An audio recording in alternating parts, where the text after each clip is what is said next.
بسم اللہ الرحمن الرحیم، السلام علیکم۔ صورتحال یہ ہو چکی ہے کہ اب جس دن سیاسی لحاظ سے پاکستان میں کوئی ہنگامہ نہیں ہوتا تو وہ ایک غیر معمولی دن شمار ہوتا ہے۔ یعنی کہ اب ہمیں سیاسی ایڈونچر کی اتنی عادت ہو چکی ہے کہ ہمیں نارمل صورتحال اچھی ہی نہیں لگتی۔ اس وقت 3 خان اور 2 کپتان آمنے سامنے آ چکے ہیں۔ 3 خان سے مراد بالی ووڈ کے شاہ رخ خان، عامر خان اور سلمان خان نہیں ہے کہ وہ بھی اکثر ایک دوسرے کے سامنے آتے رہتے ہیں، اور سننے میں تو یہ بھی آیا کہ ان کی اس چپکلش نے مکیش امبانی کی بیٹی کی شادی میں رنگ میں بھنگ ڈالنے کی کوشش کی، بچت ہو گئی اور بھارتی میڈیا ایک بڑی خبر ملنے سے محروم ہو گیا۔ تاہم ادھر ادھر جھگڑے کی وجہ سے شاہد آفریدی کی ایک پوسٹ اور ایک ویڈیو بیان بنا ہوا۔ اس کی حقیقت کیا ہے، اس کے آج پروگرام میں بات کروں گا، لیکن اس سے پہلے کہ بات کو آگے بڑھائیں آپ اس چینل کو سبسکرائب کریے گا پلیز، اور اس بیل آئیکن کو ضرور پریس کریے گا تاکہ آنے والی ویڈیوز آپ کو بر وقت مل سکے۔ جس کی میں بات کر رہا ہوں یہ پاکستانی جمہوریت کے خانز ہیں۔ جمہوریت اور جمہوری تقاضوں کے ساتھ تعلق ہونا تو الگ بحث ہے، لیکن آخر تو ہیں تو تینوں اسی جمہوری معاشرے کا حصہ نا۔ چونکہ عمران خان خود کو پاکستان کی سب سے بڑی سیاسی پارٹی کا سربراہ اور تحریک انصاف کو سب سے بڑی سیاسی جماعت کہتے ہیں، لیکن اگر آپ ان کے تمام تر بیانات اور اقدامات کو اٹھا کر دیکھ لیں تو جمہوریت اور جمہوری بنیادوں کی نفی کرتے ہیں، اور اختلافات جو کہ جمہوریت کا حسن ہوتے ہیں، لیکن جس نے بھی عمران خان کی بات سے اختلاف کرنے کی کوشش کی تو پہلے سے تیار بیٹھی ایک سوشل میڈیا بریگیڈ جو ہے چڑھ دوڑتی ہے، اور محبت عمران میں کسی قسم کے اصول کی پاسداری نہیں کی جاتی۔ ایسا ہی کچھ معاملہ شاہد خان آفریدی کے ساتھ بھی پیش آیا۔ سوشل میڈیا پہ ایک پوسٹ شاہد آفریدی کے نام سے منسوب کر کے پوسٹ کر دی جاتی ہے، جس کے بعد قوم یوتھ بغیر دائیں بائیں دیکھے شاہد خان آفریدی کے خلاف سوشل میڈیا پہ ایک طوفان بدتمیزی کھڑا کر دیتی ہے۔ کوئی ان کی شرمناک تصاویر ایڈٹ کر کے سوشل میڈیا پہ شیئر کر رہا ہے تو کوئی ان کے نام سے جھوٹی پوسٹ بنا کے سوشل میڈیا پہ شیئر کر کے ساتھ لکھ رہا ہے کہ اسے اس کی اوقات یاد دلاؤ۔ آپ بغیر سوچے سمجھے بغیر تحقیق کے اس پوسٹ کے نیچے کامنٹس میں طوفان بدتمیزی کھڑا ہو جاتا ہے۔ سوشل میڈیا پہ شاہد آفریدی کے نام سے ایک پوسٹ بنا کر شیئر کی جاتی ہے جس پہ لکھا ہوتا ہے کہ 9 مئی کے واقعات میں ملوث کرداروں کو نشان عبرت بنا دو، کپتان ہو یا پوری ٹیم۔ تو اس پوسٹ کا سوشل میڈیا پہ شیئر ہونا تھا کہ اس کے بعد ایک طوفان بدتمیزی کھڑا ہو گیا اور شاہد آفریدی کے نام سے مزید پوسٹ لگنا شروع ہو گئی۔ اور مزے کی بات یہ ہے کہ ساری کی ساری پوسٹ جو کہ شاہد آفریدی کے نام سے منسوب کر کے سوشل میڈیا پہ پوسٹ کی گئی وہ جعلی اور جھوٹی تھی۔ شاہد آفریدی کا ان پوسٹ اور الفاظ سے کوئی تعلق نہیں تھا، لیکن ان جھوٹی پوسٹ پر لڑائی اصل ہو گئی، اور اس کا سارا کریڈٹ قوم یوتھ کو جاتا ہے کہ انہوں نے کس طرح جھوٹ کا سہارا لے کے پورے سوشل میڈیا کو غیر اخلاقی پوسٹ سے بھر دیا کہ اس میں کوئی کہہ رہا تھا کہ شاہد آفریدی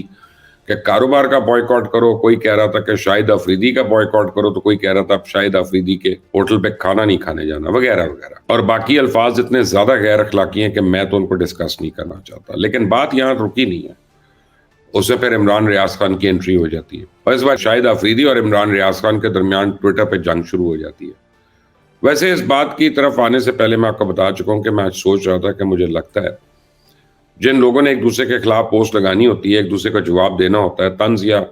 الفاظ کے حملے کرنے ہوتے ہیں، ان کا ٹویٹر چل رہا ہے، باقی سب کا بند ہے، کیونکہ ٹویٹر کی بندش کے حوالے سے ایک کیس عدالت میں بھی چل رہا ہے، اور اس حوالے سے بہت سے لوگوں کو شکایات ہیں کہ ٹویٹر سروسز تک ان کو رسائی نہیں۔ اگر ایسا ہے تو پھر کتنی مشکل سے لوگ وی پی این کی مدد سے ٹویٹر آن کر کے ایک دوسرے کے خلاف پوسٹ کر رہے ہیں۔ خیر آتے ہیں اپنی اصلی موضوع کی طرف۔ اس سارے معاملے کو لے کر ٹویٹر پہ عمران ریاض خان اور شاہد آفریدی کے درمیان لفظی جنگ شروع ہو چکی ہے۔ پہلے اس معاملے میں صرف 2 خان تھے،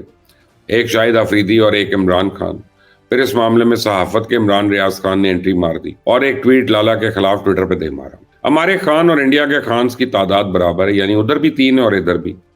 2 آپس میں لڑتے رہتے ہیں، اور یہ اب جھگڑ بھی پڑے، لیکن فرق اتنا ہے کہ وہ فلم انڈسٹری کے خان ہیں اور یہ اب سیاسی انڈسٹری کے خان ہیں۔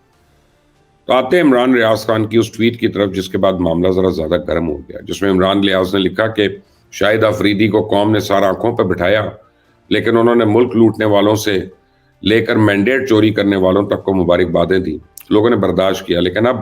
اپنی مقبولیت کے دھن میں مگن شاہد خان آفریدی نے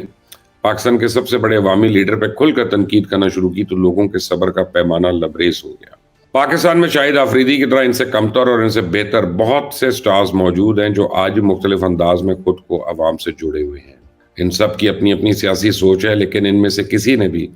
عوام کی دل آزاری نہیں کی، مگر شاہد آفریدی کی نظریں شاید کسی اور ٹارگٹ پہ مرکوز ہیں۔ عہدوں کے حصول کے لیے عزت داؤ پہ لگانا ایک ہیرو کو زیب نہیں دیتا، بولنا ہی تھا تو شاہد آفریدی کو ظلم اور جبر کے خلاف بولنا چاہیے تھا، تاکہ جن لوگوں نے ان کو پیار دیا ان کی محبتوں کا حق ادا ہوتا، لیکن لالا نے ہمیشہ غلط شاٹ کھیل کے خود کو آؤٹ کروانے کی روایت برقرار رکھی، اور ٹویٹ کے آخر میں عمران ریاض نے انگلش میں مزید لکھا کہ ونس اگین پور شاٹ سلیکشن شاہد آفریدی۔ اب اس کے بعد بات یہیں ختم نہیں ہوتی، بلکہ اس بعد شاہد آفریدی کی طرف سے ایک سخت جوابی قسم کا ٹویٹ آ جاتا ہے، جس میں وہ عمران ریاض کو مخاطب کر کے لکھتے ہیں کہ لائک، ری ٹویٹ، ویوز کے چکر میں سچ اور جھوٹ میں فرق کرنا بڑا مشکل ہے۔ ایک صحافی اور ٹرول میں یہی فرق ہوتا ہے کہ صحافی تحقیق کرتا ہے، بہتان تراشی تو سب سے آسان کام ہے۔ میں آج بھی اپنی بات پہ قائم ہوں کہ عمران بھائی میرے رول ماڈل تھے، جنہیں دیکھ کر میں نے کرکٹ شروع کی، ورنہ میں کرکٹر ہی نہ ہوتا۔ جھوٹ اور پروپیگنڈا کی وجہ سے نہ میرا موقف بدلے گا، نہ ہی اس سے تحریک انصاف اور عمران خان کی کوئی خدمت ہوگی۔ تو ساری باتیں ایک طرف دیکھیں، عمران ریاض کا اپنا ایک موقف ہے، شاہد خان آفریدی کا ایک اپنا موقف ہے، لیکن جو سوشل میڈیا پہ بیٹھ کے ادھر ادھر جھوٹی پوسٹ شیئر کیے جا رہے ہیں، ان کا نہ تو کوئی موقف ہے نہ نظریہ، وہ صرف فساد چاہتے ہیں یا انتشار۔ لیکن جہاں تک ٹویٹ کرتے ہوئے شاہد خان آفریدی نے عمران خان کے بارے میں اپنا موقف نہیں بدلا، ظاہری سی بات ہے، انسان جذبات کی لے میں بعض اوقات بہت کچھ کہہ جاتا ہے، لیکن شاہد آفریدی نہیں ٹگمگائے۔ انہوں نے عمران خان کے بارے میں جو موقف اس واقعے سے پہلے اپنایا تھا اسے ہی دہرایا، باوجود اس سے کہ ان کے خلاف جھوٹی پوسٹ اور معلومات شیئر کی گئی، انہوں نے تحریک انصاف یا تحریک انصاف کے ورکرز کے بارے میں کچھ بھی نہیں کہا۔ اور جمہوریت کا حسن ہی اختلاف رائے ہے، لیکن تمیز کے دائرے میں۔ کوئی سٹار ہو، کوئی فنکار ہو، کھلاڑی ہو، صحافی ہو، انجینئر ہو یا ڈاکٹر، وکیل، سب کی سیاسی وابستگی ایک دوسرے سے مختلف ہو سکتی ہے، لیکن اس کا یہ مطلب نہیں ہوتا کہ کسی بنیاد پہ ایک دوسرے کے دشمن بن جائیں، بلکہ اسے کھلم کھلا تسلیم کریں اور ایک دوسرے کی رائے کا احترام کریں۔ ایک دوسرے کے خلاف پوسٹ کرنے، جھوٹ بولنے اور الزام لگانے اور بدتمیزی کرنے سے معاملات نہ تو آگے بڑھتے ہیں، نہ ہی ٹھیک ہوتے ہیں، الٹا خراب ہو جاتے ہیں اور گلے پڑ جاتے ہیں۔ لہٰذا سوشل میڈیا پہ شیئر کی جانے والی کسی بھی خبر کی پہلے خود ذرا تحقیق کر لیں تاکہ شرمندگی سے بچے۔ اس ویڈیو کو لائک کریے گا، شیئر کریے گا، اور اتنا زیادہ شیئر کریے گا کہ ہر ایک شخص جس نے کبھی وہ جھوٹی پوسٹ کی ایسی یا اس طرح کی کوئی اور پوسٹ کی، اس کو کچھ تو شرم آئے، وہ کچھ تو اپنے گریبان میں دیکھے کہ یہی اس کے ماں باپ کی خواہش تھی کہ وہ بڑا ہو کے اتنا جھوٹا بنے گا، فریبی بنے گا، ملک دشمن بنے گا۔ سوچنے کی بات ہے۔ Until the next time، اللہ حافظ۔ میں آپ کو ایک ایسے شخص کی کہانی سناؤں گا جو بحیثیت استاد بچوں کے مستقبل کے لیے شہید ہو گیا۔ صرف 11,000 تنخواہ لینے والا شہید، اللہ رکھی ہو، کیسے کچے کے ڈاکوؤں کے سامنے ڈٹا، اور پھر اس وقت کیا ہوا، یہ سن کے آپ کے رونگٹے کھڑے ہو جائیں گے۔ اس وقت پاکستان میں سوشل میڈیا پہ کچے کے ڈاکوؤں کی شہرت اور سندھ کے علاقوں میں ان کی دہشت و خوف کا جادو سر چڑھ کر بول رہا ہے۔ آج تک ہر طبقے سے تعلق رکھنے والے افراد کچے کے ڈاکوؤں کے ہتھے چڑھ چکے ہیں، اور قابل افسوس بات یہ ہے کہ بہت سے افراد اپنی جان سے بھی ہاتھ دھو بیٹھے ہیں۔